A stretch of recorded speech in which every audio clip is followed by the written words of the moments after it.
Assalamualaikum warahmatullahi wabarakatuh. Salam sejahtera untuk kita semua. Perkenalkan, kami dari kelompok 1 yang beranggotakan Ayu Oktasari, Rini Rizka, Herlin Ramasari, dan saya sendiri Muhammad Idham Aziz. Dalam pertemuan kali ini, kami akan menjelaskan materi mengenai pengukuran kinerja. Selanjutnya, saya akan menjelaskan terkait dengan latar belakang dari makalah kami. Latar belakang. Pengendalian manajemen berhubungan dengan arah kegiatan manajemen sesuai dengan garis besar pedoman yang sudah ditentukan dalam proses perencanaan strategi.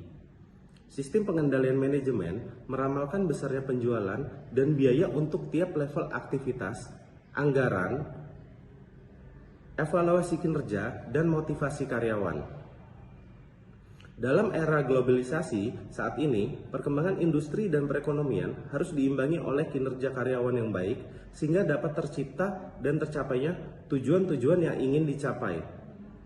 Salah satu persoalan penting dalam pengelolaan sumber daya manusia atau pegawai dalam organisasi adalah mengukur kinerja pegawai. Pengukuran kinerja dikatakan penting mengingat melalui pengukuran kinerja dapat diketahui seberapa tepat pegawai telah menjalankan fungsinya. Ketepatan pegawai dalam menjalankan fungsinya akan sangat berpengaruh terhadap pencapaian kinerja organisasi secara keseluruhan.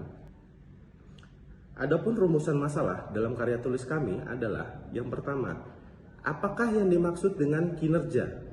Yang kedua, apakah yang dimaksud pengukuran kinerja? Yang ketiga, bagaimana sistem pengukuran kinerja? Dan yang terakhir, apa saja model pengukuran kinerja? Kinerja merupakan hasil kerja yang dicapai oleh seseorang pegawai dalam melaksanakan tugas dan tanggung jawabnya.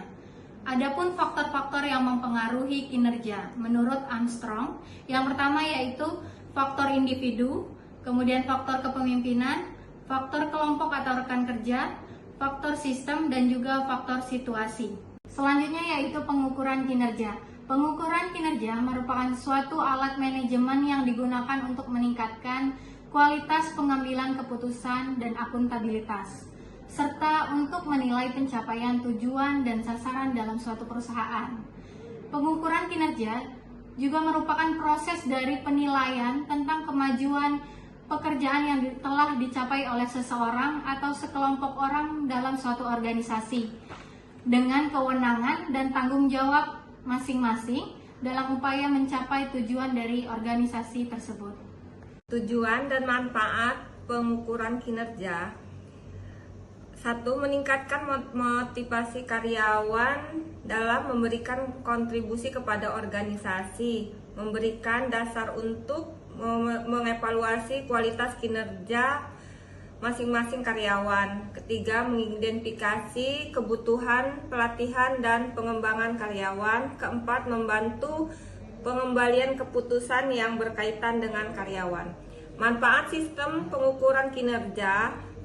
1. Menelusuri kinerja terhadap harapan pelanggannya yang membuat seluruh personil terlihat dalam upaya memberi keputusan kepada pelanggan.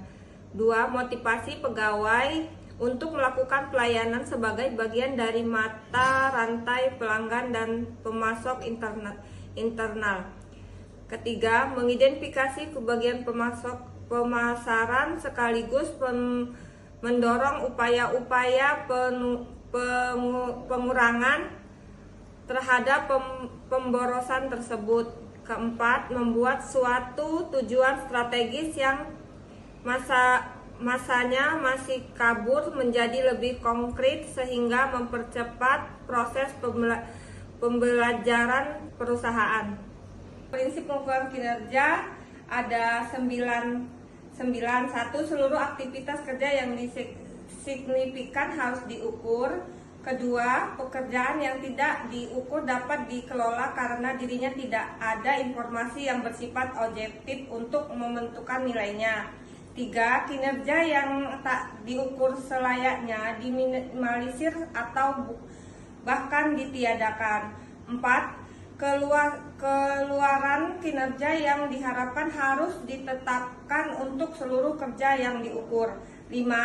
Hasil keluaran penyediaan dasar untuk menetapkan akuntabilitas hasil alih-alih sekedar mengetahui tingkat usaha. 6. Mengidentifikasi kinerja dalam artian hasil kerja yang diinginkan adalah cara manajer dan pengawas untuk membuat pengumuman kerja dari mereka menjadi operasional. 7. Pelaporan kinerja dan analisis variasi harus dilakukan secara kerap. 8. Pelaporan yang kerap memungkinkan adanya tindakan kreatif yang segera dan tepat waktu. 9. Tindakan kreatif yang tepat waktu begitu dibutuhkan untuk manajemen kendali yang efektif. Ada 11 karakteristik dalam pengukuran kinerja. Yang pertama, biaya yang dikeluarkan untuk pengukuran kinerja tidak lebih besar daripada manfaat yang diterima. 2. Pengukuran harus dimulai pada permulaan program Balance Scorecard. 3. Pengukuran harus terkait langsung dengan tujuan-tujuan strategis yang dirumuskan sebagai kisi strategis dan harus memiliki paling sedikit satu pengukuran. 4.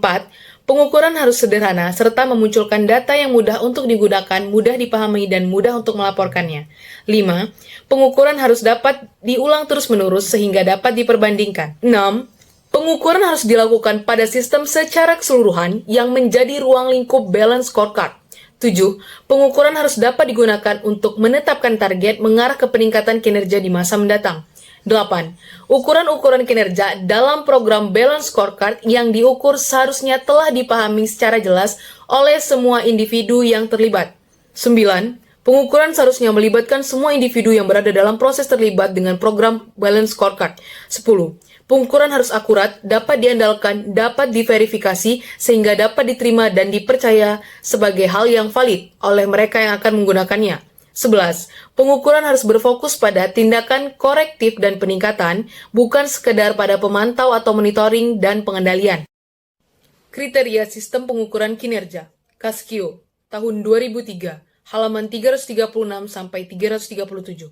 Relevan atau relevance, sensitivitas atau sensitivity, reliabilitas atau reliability, akseptabilitas atau acceptability, praktis atau practicality. New et al. Tahun 2003, halaman 332-335, mempunyai keterkaitan yang strategis atau strategic congruence, validitas atau validity, reliabilitas atau reliability, akseptabilitas atau acceptability, dan spesifitas atau specificity. Contoh model sistem pengukuran kinerja, menurut Muheriono, tahun 2012, halaman 126. Balance Scorecard model dari Harvard Business School oleh Robert S. Kaplan dan David P. Norton. Integrated Performance Measurement System atau EPMS model dari Center of Strategic Manufacturing, University of Strathclyde, Glasgow at BTC et al. Cambridge model dari Cambridge University of Neely. Human Resource Scorecard Model atau EHR Scorecard Model oleh Brian E. Baker dan David Ulrich dari Harvard Business School. Performance PRESM adalah hasil kolaborasi antara Chris Adam dan Andy Nelly dari Center for Business Performance pada Cranfield School of Management United Kingdom. Dan terakhir merupakan pengukuran kinerja supply chain.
Demikianlah pemaparan materi mengenai pengukuran kinerja yang dapat kami sampaikan. Semoga apa yang telah dijelaskan dapat menambah pemahaman kita mengenai mata kuliah manajemen sumber daya manusia. Semoga bermanfaat dan terima kasih atas perhatiannya. Wassalamualaikum warahmatullahi wabarakatuh.